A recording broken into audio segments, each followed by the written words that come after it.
बातमी समोर येते काय? असं आहे की त्याच्या पूर्व पत्नीने एक तक्रार केली होती लैंगिक अत्याचाराची। त्या संदर्भात चौकशी करण्याकरता वॉरंट घेऊन चौकशी करता त्याला नेण्यात येत होतं। त्याने पहिल्यांदा पोलिसांची बंदूक हिसकवून फायर करण्याचा प्रयत्न केला, पोलिसावर फायर केलं, हवेत फायर केलं। त्यामुळे संरक्षणार्थ पोलिसांनी त्या ठिकाणी गोळी चालवलेली आहे। या संदर्भात त्याला दवाखान्यात नेण्यात आलं आणि डॉक्टरांनी अजून अधिकृत घोषणा करायची आहे, पण जी काही माहिती आहे त्याप्रमाणे बहुधा मृत्यू झालेला असावा। त्यामुळे हे कुठलंही प्रवोक किंवा याच्यामुळे झालेलं नाही, तर एक प्रकारे पोलिसांनी स्वसंरक्षणार्थ केलेला हा गोळीबार आहे, ज्याच्यामध्ये या आरोपीचा मृत्यू झालेला। देखिए, ये जो आरोपी था इसकी पूर्व पत्नी ने सेक्सुअल असॉल्ट की एक कंप्लेंट की थी।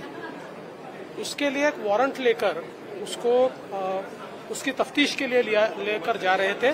उस समय उसने पुलिस की बंदूक छीनकर पुलिस के ऊपर गोली चलाई, हवा में गोली चलाई और अपने संरक्षण के लिए पुलिस ने उसके ऊपर गोली चलाई। उसको हॉस्पिटल में ले जाया गया और अभी ऑफिशियली डॉक्टर डिक्लेयर करेंगे, लेकिन जो प्राथमिक जानकारी आ रही है शायद मृत्यु हुई है।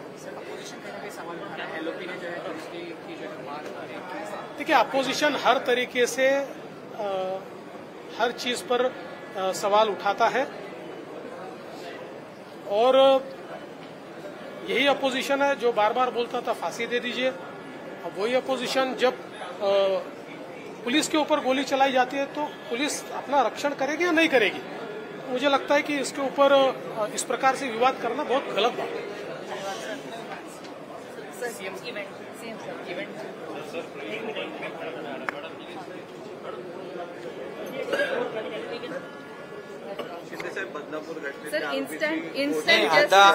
आता गृहमंत्री महोदयांनी या बाबतीत माहिती दिली आहे।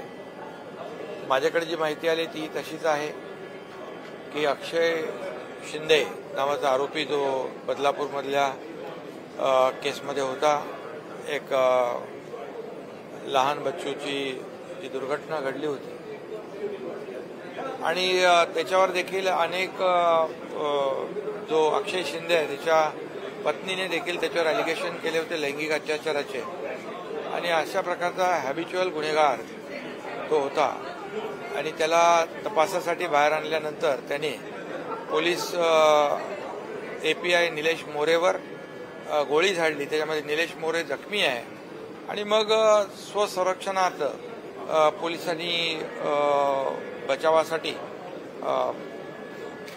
गोळ्या झाडलेल्या आहेत आणि त्यामुळे पोलीस तपास सुरू आहे आणि त्याच्यावर निलेश मोरे आहे त्याच्यावरही उपचार चालू आहे। एवढी प्राथमिक जी माहिती आहे त्याप्रमाणे अशा प्रकारची घटना घडलेली आहे।